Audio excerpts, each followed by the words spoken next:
Welcome to House Edge. Before we start the episode, make sure to like, comment, and subscribe here on YouTube. And check us out on Twitter, TikTok, and Discord at House Edge Bet.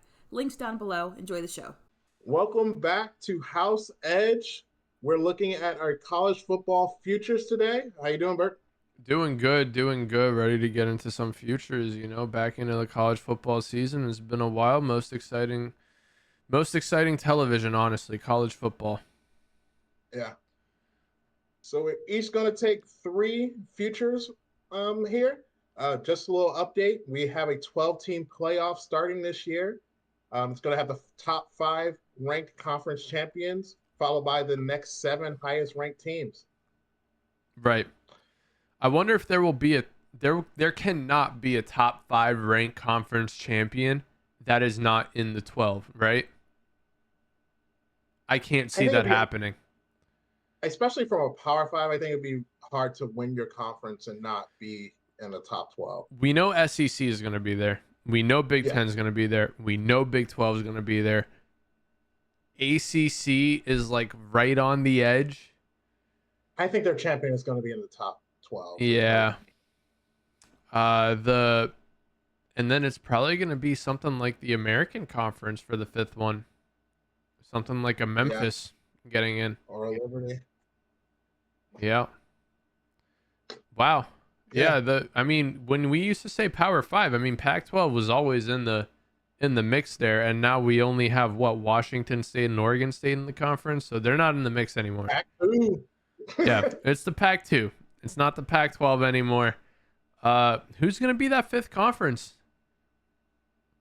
That's surely going to be a surprise. I think we're going to get at least 3 teams from both the Big 10 and the SEC. Probably another 2 from the Big 12, and then everything else is up for grabs. I think we could even see 4 from one of the top 2, Big 10 and SEC.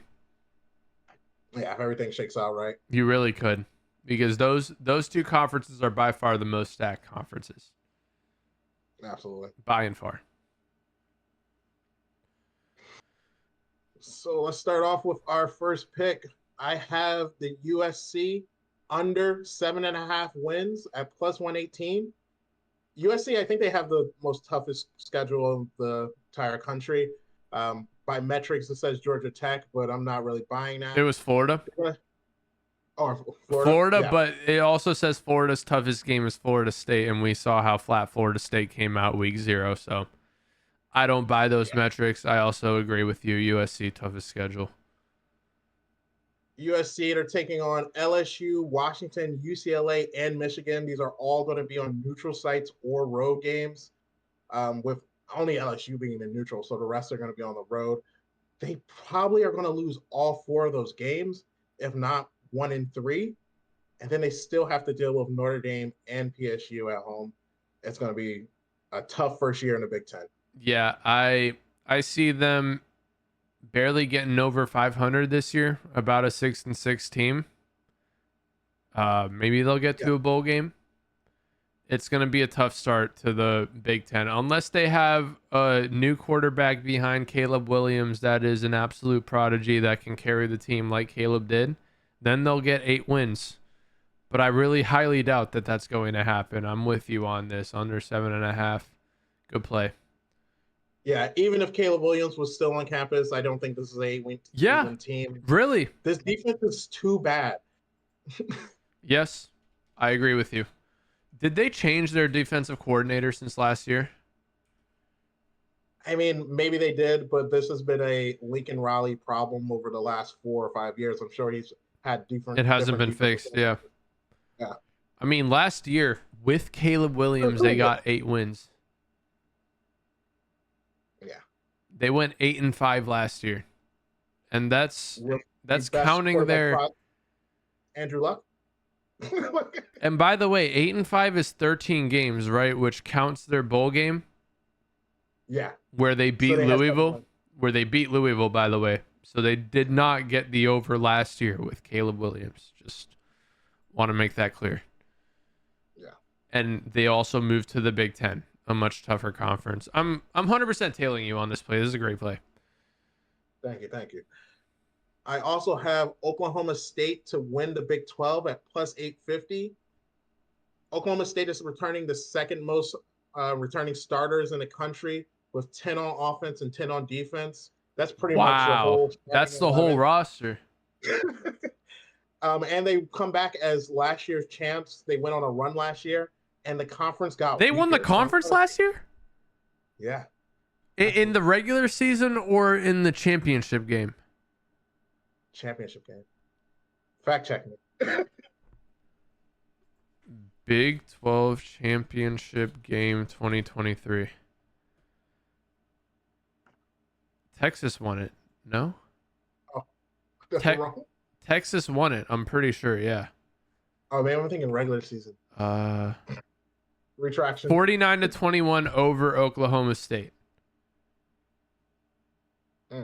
So still, listen, they finished second place in the conference to a team that left for the SEC. So I still at plus 850. Is that what you said? Plus 850, they're third. Incredible value. Yeah, I love this play. Incredible they'll at least value. be in the championship game. Yeah. At the very least, they'll be in the game. And for plus 850, that's I'll take that coin flip every day. Again, I'm tailing you on both these plays so far. And I know this is one that you like also. I have Ohio State winning the national championship. I mean, you take Chip Kelly and you tell him just focus on our offense, which was our only weakness last year. I think you can get into the championship game and win it. Yeah, I mean, I don't know what the structure has been at Chip Kelly's other teams in the past, whether he's been involved in the defense or not. But you and I both know he's not going to need to be involved in the defense at Ohio State. He's going to be able to focus on his weapons. Again, the investment that Ohio State has put into this team this year is unprecedented. They are, it's a championship or bust team. For real. And no other team is going this all in this year. The only team I see challenging them is a Carson Beck Georgia team. And they'll probably meet them in the final. And Ohio State will probably beat them by 20. I'm serious. This team is that head and shoulders above everybody this year, especially with the running backs that they have.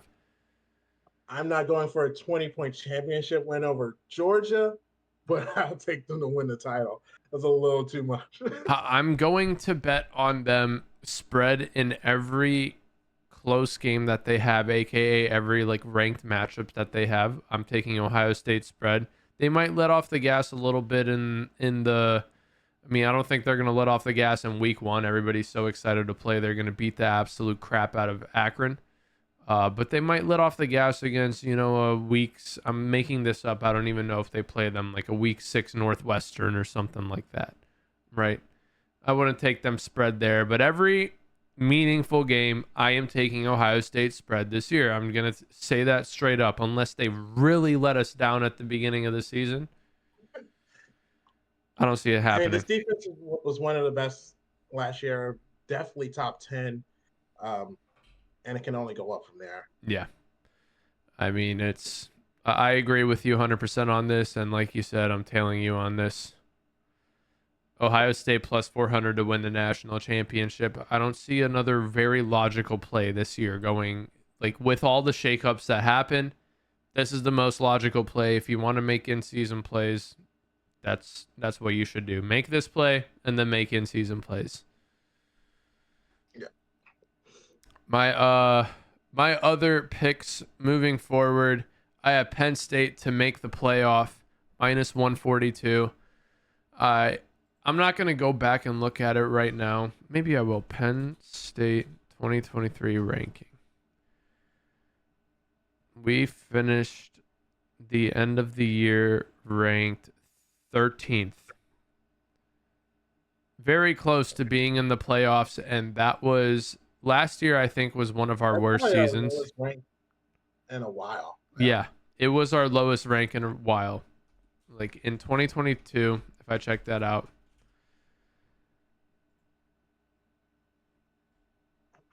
We were ranked 7th at the end of the year. So, And then before that was the Trey Saquon years where we were almost making the playoffs every single year. We So made the playoff every year. it's 12 teams. I think we can be in the top 12. It's really not that hard to do. We're returning Drew Allar. He's had some time to mature, had some time to practice, had a summer at Penn State, got an experience of the girls at Penn State now. He's ready. He's fired up. He's ready to win some football games now and stop looking like somebody who doesn't know what they're doing out there, honestly, because that's what he looked like last year. I mean, I love this play. I do think that we're Penn State will be one of the top 12 teams in the country.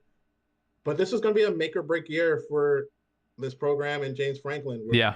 Everything that's been brought into the Big Ten with Oregon, USC, UCLA, Washington coming in. Penn State has been used to being that third team behind Michigan and Ohio State. If we can't get it done now, you find yourself being in the middle of the pack like a Wisconsin and Minnesota in a conference you used to pull. Jim Harbaugh's gone. You shouldn't be finishing behind Penn State, or you shouldn't be finishing behind Michigan anymore. Like, this should be the second best team in the Big Ten this year. That's the expectation from James Franklin. Straight up. Yeah. Just like Ohio State is boom or bust for the Natty, I think if Penn State doesn't make the playoff, or bust, it's going to be for James. Yeah, 100%. I agree with you there. I think he's been here almost too long for the amount of failures that he's had. We should have made the playoff at least once. Granted, it wasn't his fault. The 1 year that we should have made it, we got robbed. We got robbed. Except that game against USC might have been as entertaining, if not more entertaining, than a national championship game that year. And maybe if both those teams made the playoff and played the two teams that played in the championship, I think they still would have made the national championship. It still would have been Penn State USC. Well, I'm getting really into hypotheticals now. But if. Yeah. But again, another if. The biggest if this year is, has Drew Allar matured to be good enough to look like he is confident in the pocket against the better teams? Because last year when we played Ohio State and when we played Michigan, Drew looked lost. I was worried for him. I thought he was going to throw an interception on every single play. It was really tough to watch. Could barely get a completion. Whole summer's It's all passed. going to come down to the offense. It's all going to come down to the offense for Penn State. Yep. The defense will show up week in, week out. We know that. We lose top, but there's plenty of guys on that defense that are coming back. Yep. And then my last play. This kind of goes against what I've been saying. Clemson, ACC championship game winner. I think the way this is going to work out is Clemson is going to be the second team going into the ACC championship. I think the first team is either going to be Miami or an NC State. Some surprise team like that. They're going to be the number one ranked team going out of the ACC because we have no idea what's going to happen in the ACC this year. The only common we know is Clemson's there, Dabo's there, and we know he's been more than mediocre ever since his first couple years with Deshaun Watson and Trevor Lawrence. After Deshaun Watson and Trevor Lawrence, he's been beyond mediocre. I like this as a dark horse play. Clemson definitely has an experience with Dabo Swinney. And I think he's recently come more into doing the transfer portal and bring in players that way. So hopefully they'll now have the talent to compete in the modern college football game. I like that. He started off, he really was against the transfer portal. He realized that ever since Trevor Lawrence, when that transfer portal started to be important since the COVID years, this is how you win championships. And plus 300 for this, with Miami being at plus 330, plus 350. I mean, that's the highest value you're going to get in the ACC conference. Yeah. That wraps up our plays, all our futures for the college football season. Hopefully they pan out and we're profitable at the end of the year. Yep. Let's go. Thank you for watching. Make sure you like, comment, subscribe. We'll see you next time. See you next time.